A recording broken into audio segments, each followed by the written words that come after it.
Hey everyone, welcome to my weekly Q&A podcast. It is September 11th of 2025. This is a time in America we all remember where we were on that day, that famous day, that very sad day. This is Q&A episode 265, and this will be YouTube episode number 10. So this is for my Facebook online coaching group. If you're a member, I think you'll enjoy today's podcast. I'm going to be talking about, the topic is going to be my Runaway Brisco's first year as a Futurity horse. And I actually was going through, every week I've been sharing something about my horses, and I was going through Brisco's file, which is like 2 inches thick. And because we've been together 19, almost 20 years. And when I was going through there, I found I had detailed notes of what I had typed for FloridaBarrelHorses.com when I used to write Tina's training tips for them. And I documented her first year of competition and also the 2 years of training prior. So I'm going to share that with you today because I'm hoping it will help somebody who's training their own horse and maybe what to expect. So this will not be an easy podcast for me. I just lost Brisco in October of last year, so it hasn't even been a year yet. And I had her from 3 till 22, so it was not an easy thing to go through. And you're not supposed to have favorites at all, but she really was my favorite. And I think it's because, and I'll share that with you, the connection and the bond that she and I had. And anyways, I hope you'll enjoy hearing her story. I'll only be discussing her Futurity year today, and then next week I'll discuss a little bit more her Derby and Open years, and then I'll share Sister's Futurity and Derby and Open years with you after that. In hopes that my experience with horses will help you with your journey. So let's see here. We have some new members to welcome. Cindy and Mimi from Florida. Also, Alexa in Florida, and Teresa from Vermont. So welcome to all of you. And if you're not a member yet, you can go to tlcbarrels.com and find out more information about my online coaching there. Let's see here. So I will go over a few of the reminders for the group, just because we have quite a few members. I did pull the winners for last month for the training challenge and the personal best. That was Linda in California and Reagan in Florida. So Linda took a free month and Reagan an over and under. So let's see here. I am starting my clinics up in October, so looking forward to that. The mornings have been cooler, so I'm really excited about fall weather coming for us. So that's exciting to have summer almost in the rearview mirror and the cooler weather coming. So there is a new, if you go into the members only website, there's a new section, number 14, and it's common problems in TLC solutions. So if you're having a hitting barrel or a rate issue or ducking pattern, I try to put videos with that issue that might help you find them quicker for any issues that you're having. Also, if you go into the Facebook group and look up at the top, there's a bar with things in it. If you go under files, there's 7 files that outlines my whole program for you there. And you would have got those in an email as well when you signed up. Let's see what else. Just a reminder to new members, I do videos Monday through Friday, so you can send them anytime. We do have, which is exciting, we do have members in 5 countries and 33 states now.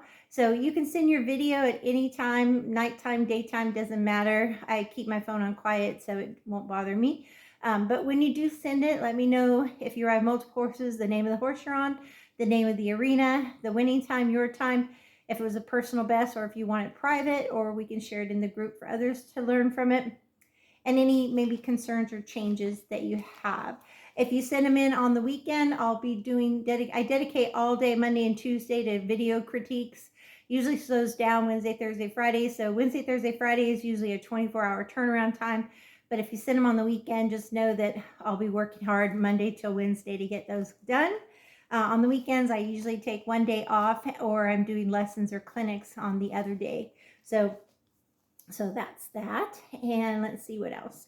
I guess that's all for housekeeping. I do have a few questions. I think there's 8 questions to answer. So I'm going to get right into that so I have enough time for Brisco's topic today of the first year of a Futurity horse competition.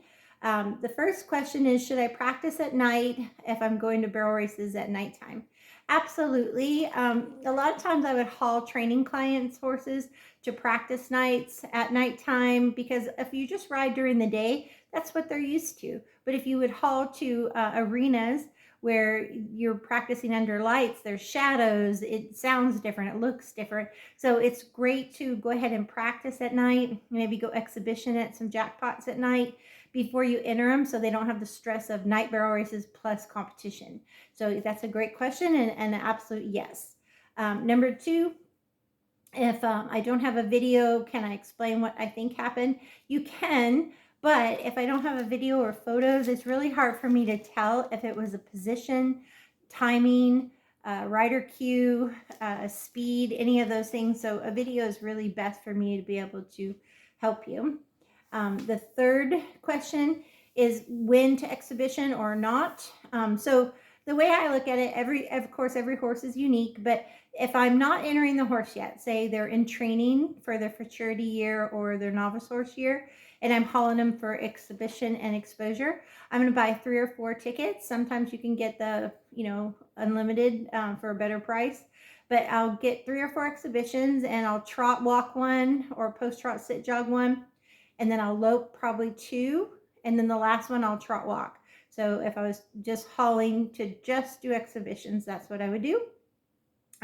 So maximum 4. Start slow, finish slow, and then maybe have your 2 faster ones in the middle. And I wouldn't go faster than you go at home, but it's a great way to see how they're handling.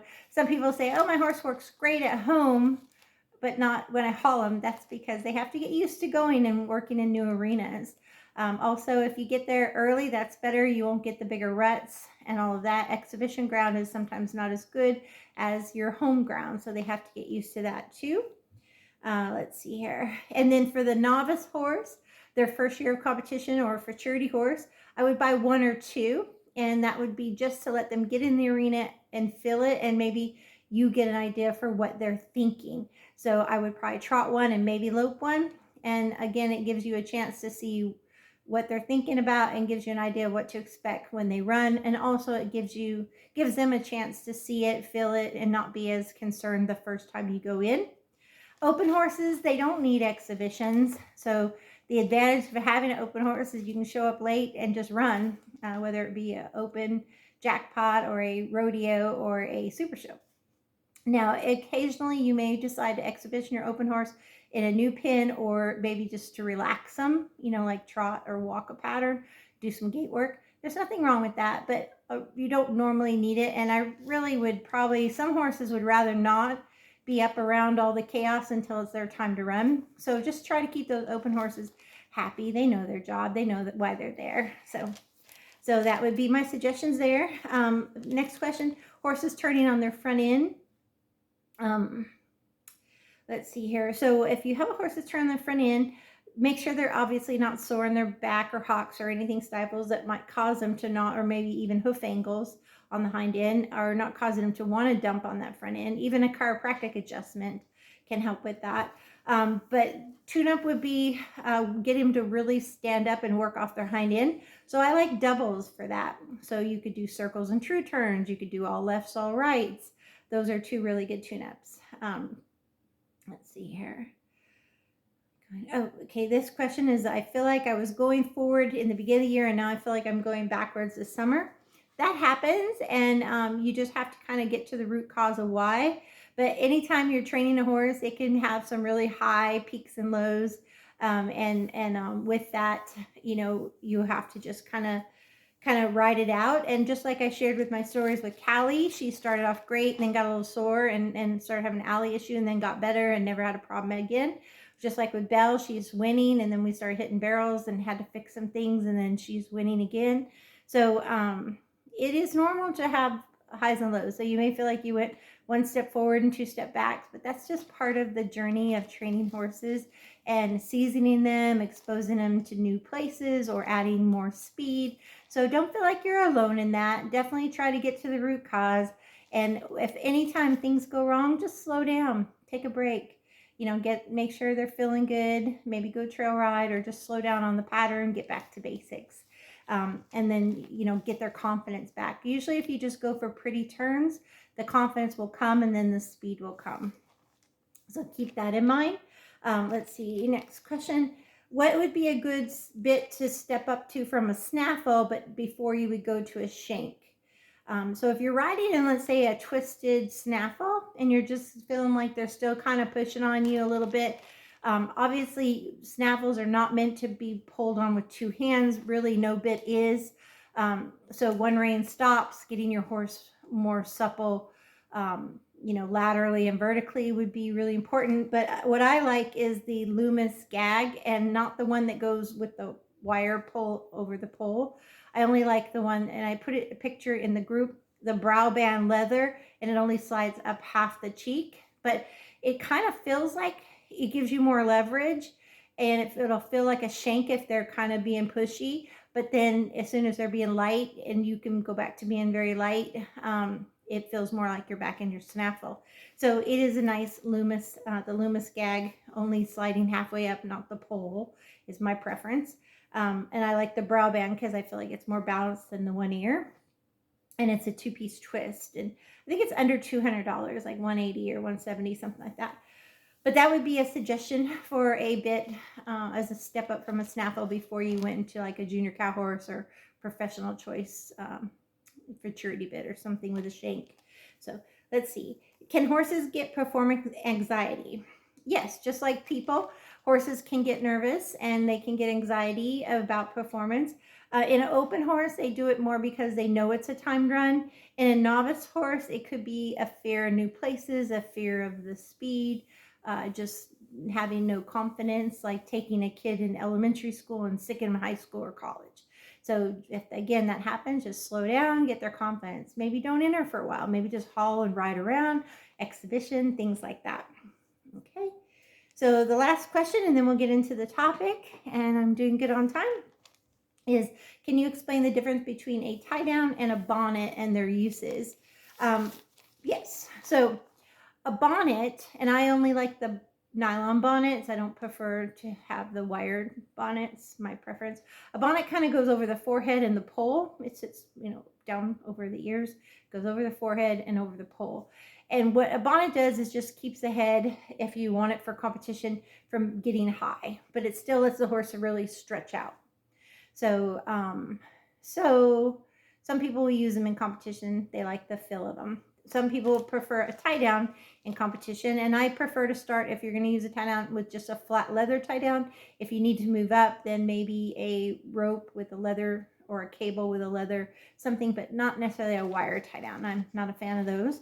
But a tie down, what it will do is not only help with the height, not letting the horse's head get too high, like ropers would use, team ropers or whatever, but also they won't stretch out as much. So it may be going into a turn, it'll help keep them a little more collected for going in and around the barrel. So now, I don't believe in bonnets or tie downs because you have holes in foundation. So if your horse cannot post trot sit jog off your seat, if they cannot lope spirals with speed control, you shouldn't be slapping tie downs on your horses. You should be working on your foundation. If they can't face flex laterally and vertically, the dog, they ran outside to get a squirrel, I think. Anyways, so if they can't laterally and vertically face flex, then that's another reason to go back to basics. So those are all really important things that you shouldn't skip. So by all means, you look at Haley and Sister, they run in a tie down. Sherry Servey and Stingray run in a tie down. But remember, a horse uses their head and neck for balance. I have seen horses be able to rear and fall and all of that with tie down. So don't think of it as something to help you for safety, because it's not. A horse can still rear and fall in a tie down. A tie down is simply a tool to help you get that, maybe that little extra edge that you need in competition. You shouldn't use it during the week. Go back to basics. Maybe your lighter bridle and split reins during the week, and then use the competition bridle just for competition, or if you're going through the pattern or something. But those would be my suggestions. And I did put pictures of all of that in the group this week for you to see. So those are just my preferences and when I would use them. So I would use them if I felt like it would help me in performance a little. I would not use it if I had holes in my horse's foundation. Of my 8 horses that I competed on over the years, only 2 of them ever wore a tie down. Buddy, because he was a race horse turned rope horse turned barrel horse, and he felt safer in a tie down. He liked it. And then Cash, I tried occasionally a bonnet and a tie down, and I even ran him without it too. So just depending on the arena and where we were in our training as well. So, and what I was trying to accomplish. And you know, again, every horse is individual. It depends on your hands, depends on the horse, what you're trying to accomplish. And when you do put them on and you're trying to teach it to them, maybe you lunge them around you with it and just it loose. Let it touch their throat latch. You don't want them to feel it and it's too tight and it scares them and they set back and fall down or anything. So adjust loose, and then you can always, but I like them to touch the throat latch, the tie down. And then the same with the pole one's a little harder to explain, but again, it shouldn't be a constant pressure. It should just be there if they get above where you want them, is all. So but anyways, don't use a tie down before you have a good foundation. All right, so I hope that explains that. And now to talk about my girl. So my Brisco, I'll share a couple photos with you. When I bought Brisco, she was only 3 years old. This is actually a picture of her as a baby with her mama, and that's them. And then when I actually, the story goes, and I'll tell you, this is when Patty Roberts was visiting Kelly Kaminsky in Houston. Patty Roberts was the WPA president back then, and she went with her horses to go see Kelly and Rocky compete at Houston. And while she was there, I'd been asking everybody if they saw a 2 or 3 year old around $2,000 with running bloodlines, quarter horse bloodlines, running blood, to let me know, because I was looking for something to train myself for the barrels, and my budget was around $2,000. So long story short, Patty was going to Texas, and next door to where Kelly was a place called swimhorses.com, and she was there swimming a horse. Well, just so happened to be on one side was a racehorse barn, Prospects, and the other side was barrel horse barn, Prospects, and then they had the swimming facility. So let me just tell you a couple things real quick here. So Brisco's bloodlines, she was born April 2002. I bought her in 2005 as a 3-year-old. Her daddy is Brisco County Jr., which is first down Dash is her grandpa, Dash for Cash, great grandpa, and then of course Easy Jet on that side as well. On the bottom is her grandpa. Her mom was Runaway Golden Runaway. Her dad is Runaway Grandpa on her mama's side is Runaway Bud and Six Foals. So that's her bottom side. So Brisco has a lip tattoo, but she never raced. So, which is very unusual. And this is a photo of, I think, her Futurity or Derby year. You can see my foot in the ground, how low she gets to the ground there. So, and then this is her when she first came home as a 3-year-old. And then this is, I think, another Futurity or Derby run at Tour Champions in Newberry. But of course, I have 20 years of photos with her. I just grabbed a couple.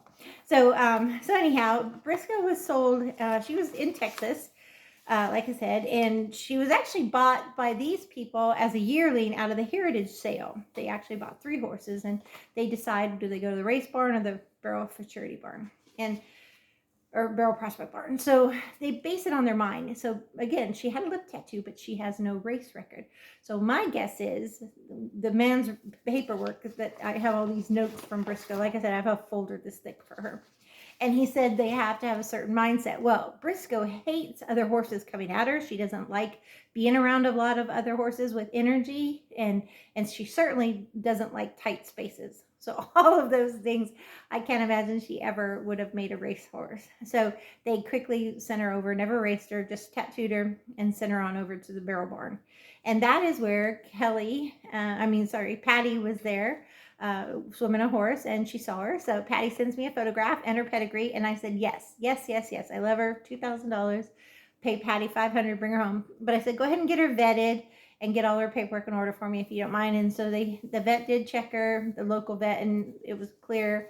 Kimmy, the owner, and the racehorse guy, I talked to both of them in emails, and I felt good about it. It's one of those God things, where I just felt like it was the right thing. So Patty brings her home. It's a long way from Texas to Florida, her longest trip yet. And I think she did it without she stopped along the way, but I don't think she really unloaded and stayed anywhere, just made it through. And so anyways, when I got to Patty's, I met Patty up in Live Oak. I think she lived at the time. Briscoe's eyes were like bugging. So she was pretty scared. Now we still got to drive her down to Okahumpka, Groveland area, another 2.5 hours, maybe 3. And so anyways, get her home. I let her settle in for a week. I don't mess with her. But when I first take her to the round pen, this is when things get a little crazy. So, and this is the notes I'm going to share with you. So first, let me say, Brisco was my heart horse. She passed away in October of last year, and she was 22. I got her at 3. The day the vet called and said I had rushed her to UF for colic, and then she spent the night in hopes that IV fluids and stuff that she'd get better, but she didn't. And the vets, found blockage and yada yada. So the day they said she wasn't going to make it through, the risk of the surgery and everything else was too much and too expensive. Anyways, I sat at my dining room table and just cried, no, no, no, no, no. And I still remember that moment. It was a moment when I really felt like I didn't even want to have horses anymore. I didn't even want to do this anymore because it didn't make sense without Brisco. So, I was very, very sad. I thought my horses, would go in chronological order, of course. Buddy 31, Belle's 28, Maggie's 26. You never want to say goodbye to your horses, but to lose Brisco first and tragically was not easy. Same with Sister at 19. I expected to be Sister Brisco and Rocky to the end, not lose, anyways. So let's get into the story. So back in a long time ago, I used to write for FloridaBarrelHorses.com, and I'll read this to you. When I brought Brisco home, I told everyone, I already shared all that with you. So the Flying H Farms had her lip tattooed. She never did race. So here I have her at home now for a week, and spent $2,500, and she's buck wild. I give her in the round pen for a week, and she's kicking at the lunge whip. She's scared of ropes and slickers, and she won't lunge calmly. She just wants to be crazy high. She bucks with the saddle for a week. It seemed like forever. So she had that whole week to settle. Then we had this whole first week of just, scared out of her mind horse. Even so that I went back and talked to the owners again. I'm like, what is going on here? And so after a whole month in the round pen, groundwork, not ever on her back yet. She became extremely trusting now, so much so that I could slap the whip or rope or anything around the ground or up, and she would just sleep through it. So let's see here. I began ponying her off Buddy, and I also made sure her cues were really light from the ground. She could walk, trot, and lope now quietly, and whoa off voice command. I could move her front end, back end, side pass, all really light cues, face flex. She didn't like when we started ponying on the 500 acres of cow pasture. She didn't like the cattle at first. She didn't like the water holes, but she got better at that. She never liked water in the arena, but she got where she would trot to the ponds, I think because she liked the grass that she could eat along the water, on the top of the water. But anyway, so this month goes by, and And our first rides, all she wanted to do was go fast. I did ride her in the round pen in the beginning. Sorry, my eyes are still watering. But after a couple weeks in the round pen and arena working on slow things like one rein stops and just walking and trotting calmly, Brisco is showing a lot of trust and confidence on the ground now and in the saddle, thank goodness. And even friends would stop by and say, "You're going to get on that horse?" And I was like, it had been a client horse. Now, by this time in my training, 2005, I wasn't training colts and I wasn't doing problem horses much. I was mainly doing basics and barrels, um, because it got to where my list was way too long for people wanting me to start colts. So I had to just put a limit on it and say, I take one, a special one here or there, but mainly I did finishing their basics and getting them on the pattern or tune-ups or hauling to exhibition in or etc. So at this point, my friends are like, and I honestly, had she been a client's horse, I would have sent her home, I think, because she was pretty spooky. She was very scary. So when I start riding her and everything starts going good, I spend her whole 3-year-old to 4-year-old year just doing slow work. Basics, pasture riding. I hauled her to shows and just rode her around. I made sure she had all her foundation solid, vertical, lateral, at all speeds, leg pressure, rollbacks. She really liked her right lead more for loping circles. She was a little rushy and crossfirey to the left, so much so that I had the chiropractor and the vets check her, but they never ended up finding anything. And she was just actually really excited, I guess, on her left side because her left turns end up being her amazing turns. So, which was unusual for horses. So anyhow, she was doing wonderful there. So now it's her 4-year-old year, and I get her patterned. I didn't feel like she was ready to push yet, though, or compete on Futurity. So I held her, knowing I want her for the long haul and knowing her horseality. I felt like it was best. It's not my style to grab one or have to shut them down hard. And I just felt like she needed to be floated longer, especially to the first barrel. But I could feel her wanting to rate and turn and wanting to do her job. But I just felt like I would hold her to her 5-year-old, just emotionally reasons. So that's what I continue to do. So now in this year, her 4 to 5-year-old year, I've held her to about 10 shows at age 4, and I was exhibitioning her trotting one and loping one or two. This is 2006. Now I lost 3 months that year because Belle had to have eye surgery, and I couldn't go anywhere while I was taking care of Belle. So it was only in January 2007 that I asked her for speed at home, and I took her to her first timed run, and she loped a pretty 2 seconds out. So in February of 2007, her Futurity year or novice horse year, I took her to an MBHA, and it was her first MBHA, and she was a second and a half out with just easing her through the pattern. At that show was a District 6, and she had 189 entries there. She was 83 fast time, but a second half off. And this was double R arena where a 15.5 won it, and she ran a 17.0. And I was getting Belle going back again after her eye surgery, and she ran a 16.5. So Brisco did really good. Eventually, Brisco's arena record there ended up being a few 15.8. So she, and that's a solid 1D time there. So anyways, I have stacks of results like I could go through with you on her, but I won't. You guys don't need all that, but I'm going to share, kind of go through the gist of it because it is like 3 pages long and I don't have time to do that. But let me go through the main things because, like I said, I try to keep these about 30 minutes for you guys. But I think it's valuable. So because you are going to be training your own horses too. So anyway, she her first run, she's the second half out. So then I decide her goals are going to be to get points for MBHA 6 and do Tour Champions. Tour Champions first year, they didn't do a Futurity. They did a novice horse instead of Futurity and Derby. They did a novice horse, lifetime earnings $300. So it was kind of not really true Futurity horses because, for instance, Nicole was running Maryland, a pretty Palomino that had already had like 10 months or 10 runs under her belt, and she ran Roy, who had already had like 8 months or 8 runs under his belt from my notes, and then Chelsea ends up running a horse that's like 13, great horse, but says, again, these are lifetime earnings 300, but she says mainly did like speed shows and stuff.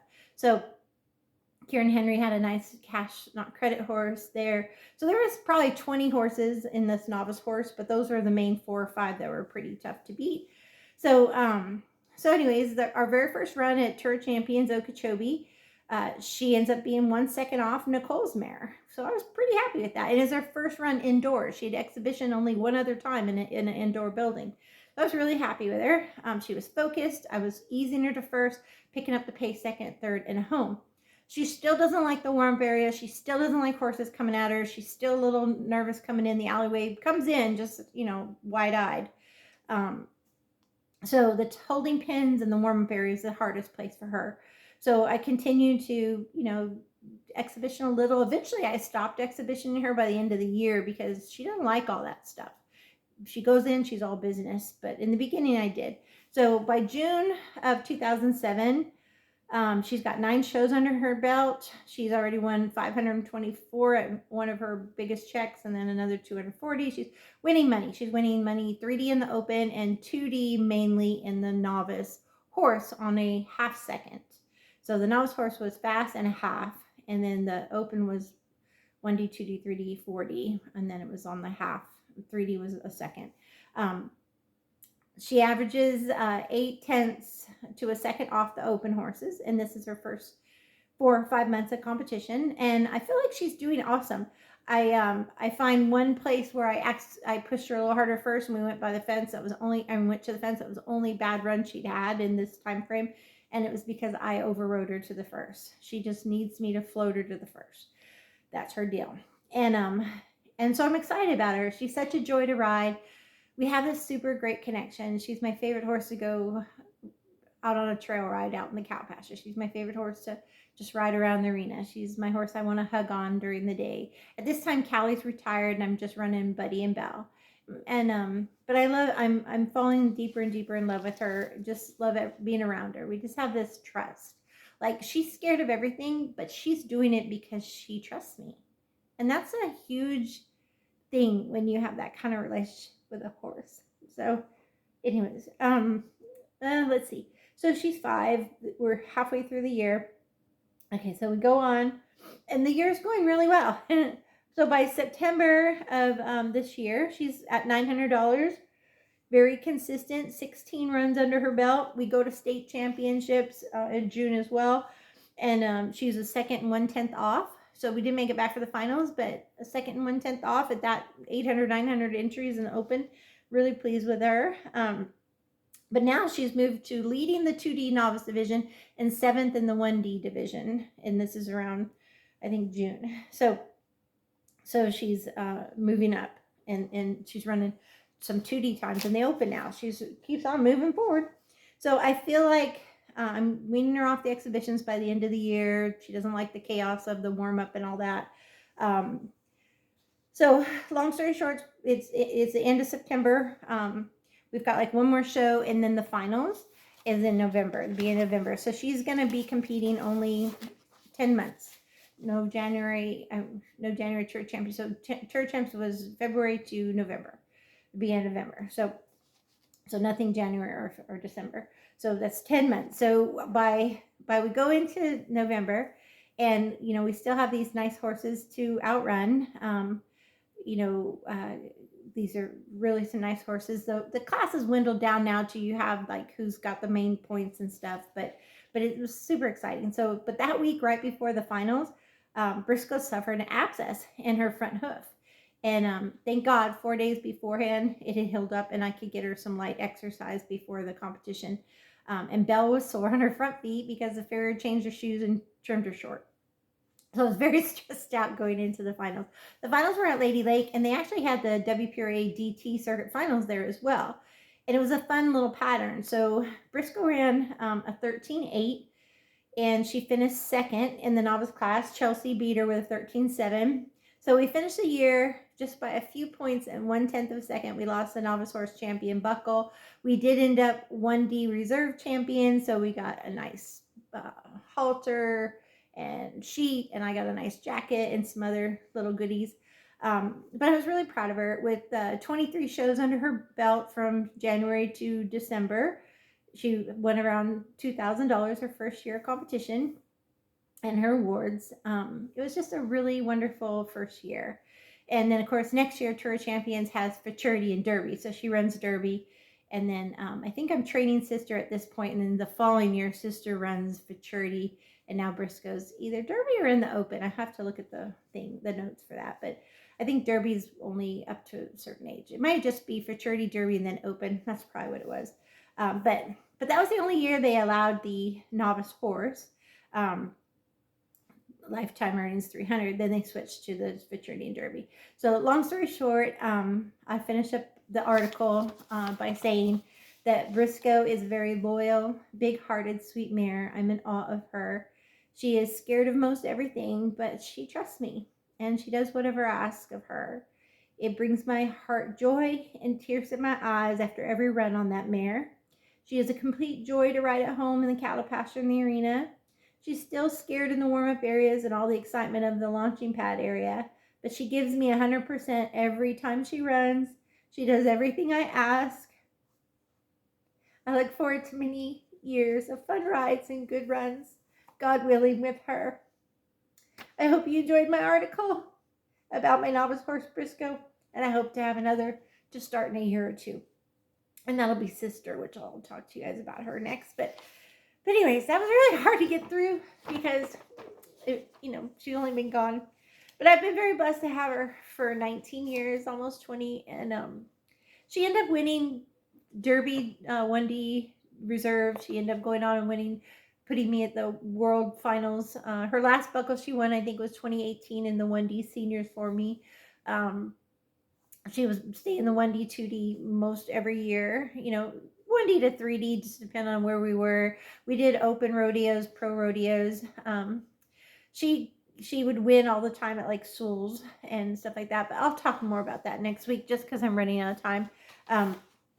But she was just a neat mare. She'd probably win me 3,000 to 5,000 a year after that, and running maybe 30 runs max a year. So she was my love, and I love all my horses, but there was just something special about Brisco and I, and our relationship all the way to the end. So much so that it just doesn't make sense. It didn't. I'm better now, but it didn't to make sense without her. So let me go ahead and close by saying I want to thank all the members again for being a part of TLC. And we have had in 5 years 380 signups and 100 active members. As I mentioned, 5 countries, 33 states, and I'm just thankful. It's all been word of mouth, no paid advertising. So thank you guys for that. YouTube, subscribe, give it a thumbs up, give a comment. And Brisco was my best friend. It was took a big part of my heart losing her. So I just want the moral of this story to everyone be to appreciate every ride, every moment, every run with your horses. And rest in peace, Brisco, until I see you again. God bless and ride with heart, everyone.